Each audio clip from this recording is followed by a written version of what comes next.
1960s, when it first came into existence under the name of the Illuminati.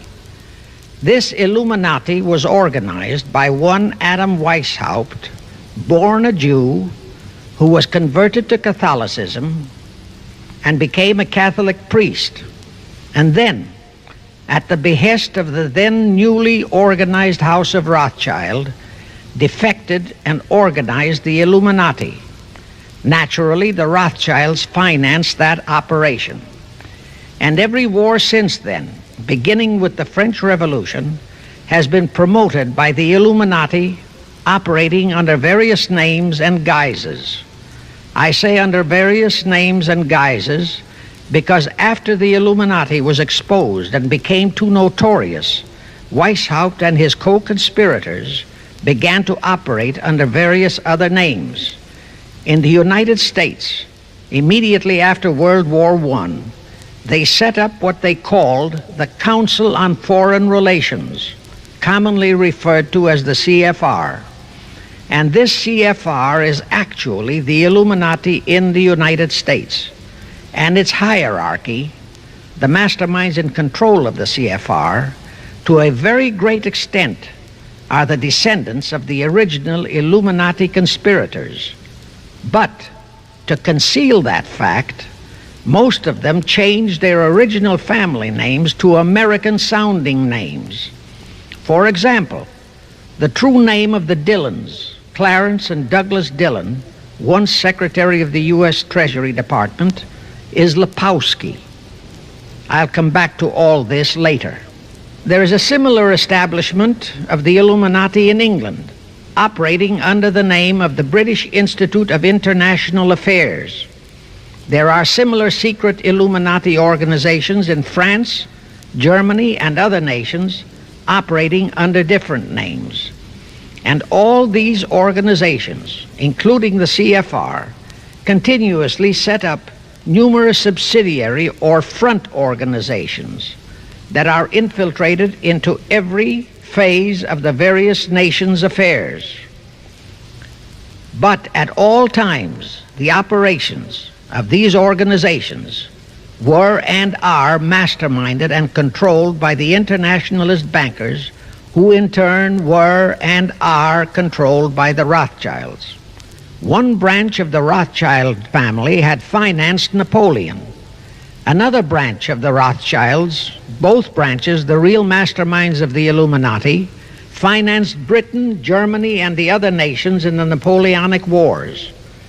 Immediately after the Napoleonic Wars, the Illuminati assumed that all the nations were so destitute and so weary of wars that they'd be glad for any solution.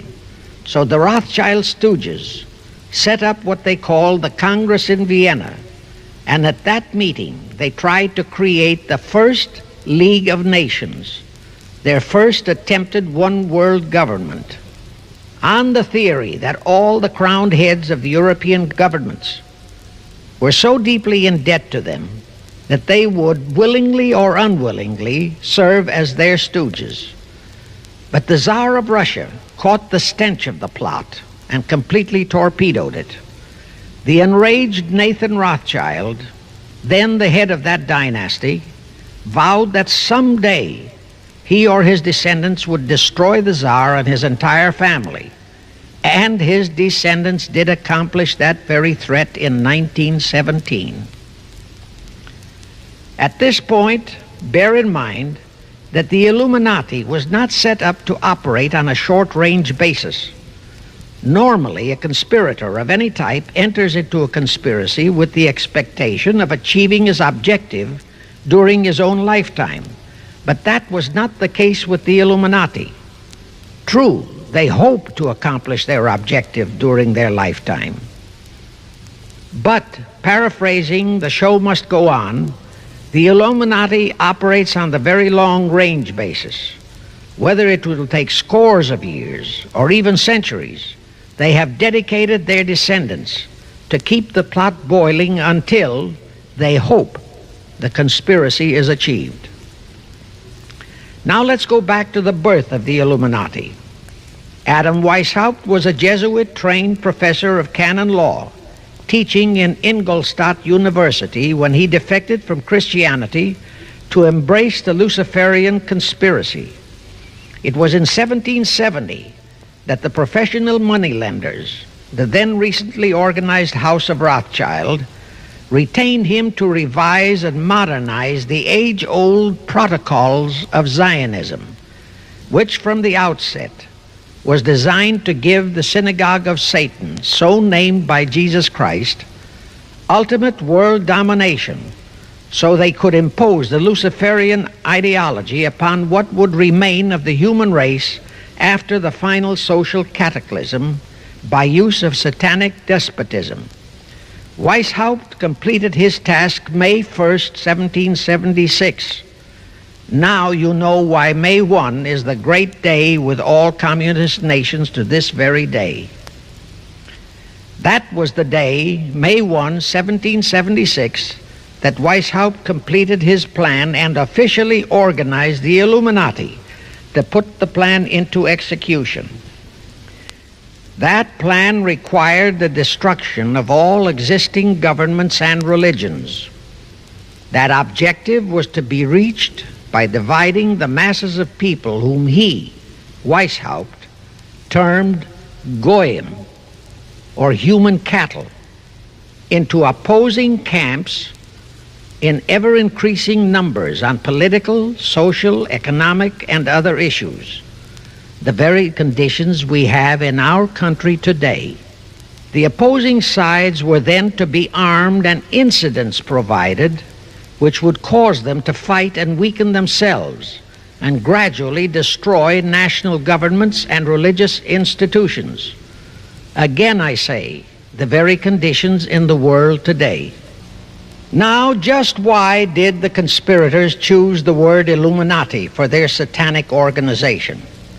Weishaupt himself said that the word is derived from Lucifer and means holders of the light, using the lie that his objective was to bring about a one-world government to enable those with mental ability to govern the world and prevent all wars in the future.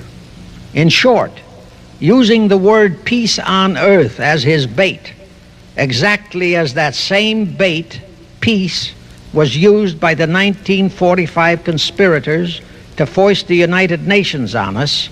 Weishaupt, financed, I repeat, by the Rothschilds, recruited some 2,000 paid followers. These included the most intelligent men in the fields of arts and letters, education, the sciences, finance, and industry. He then established lodges of the Grand Orient, Masonic lodges, to be their secret headquarters.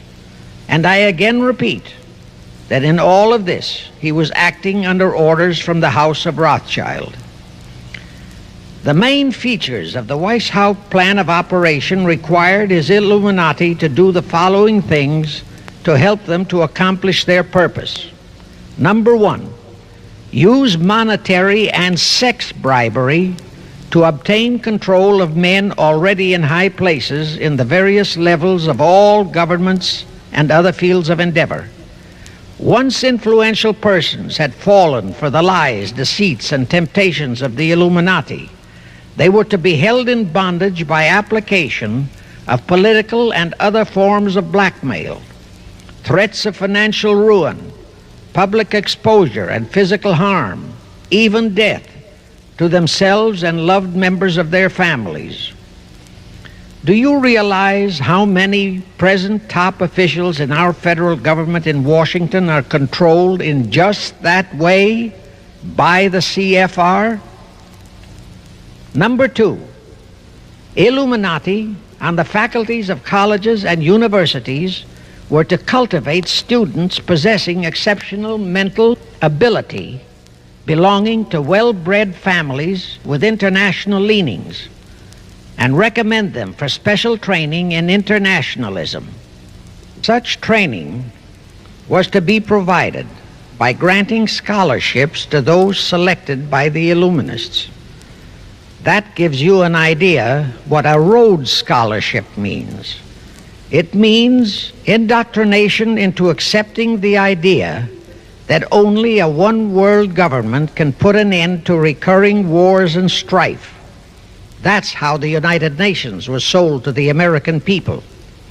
All such scholars were to be first persuaded and then convinced that men of special talent and brains have the right to rule those less gifted on the ground that the masses don't know what is best for them physically, mentally, and spiritually.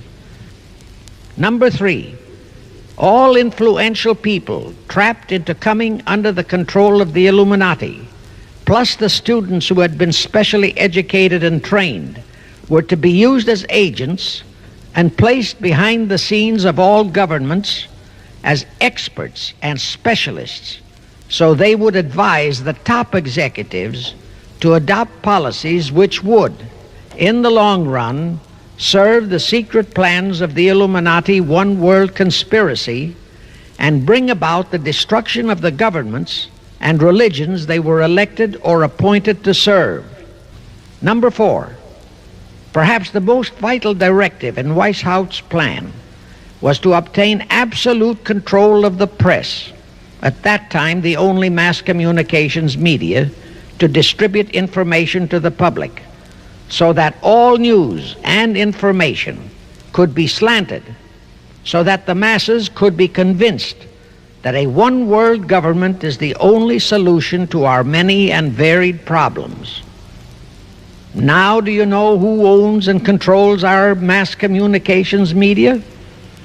I'll tell you, practically all the movie lots in Hollywood is owned by the Lehmans, Kuhn Loeb and Company, Goldman Sachs, and other internationalist bankers.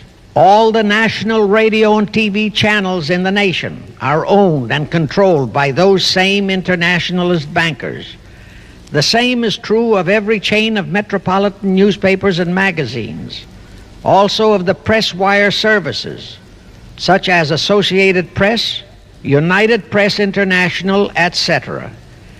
The supposed heads of all those media are merely the fronts for the internationalist bankers, who in turn compose the hierarchy of the CFR, today's Illuminati in America. Now can you understand why the Pentagon's press agent Sylvester so brazenly proclaimed that the government has the right to lie to the people? What he really meant was that our CFR-controlled government had the power to lie to and be believed by the brainwashed American people. And let's again go back to the first days of the Illuminati.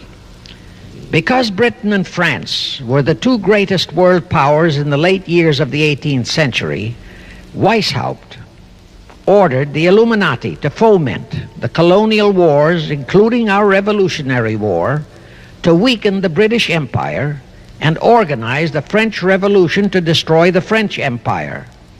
He scheduled the French Revolution to start in 1789.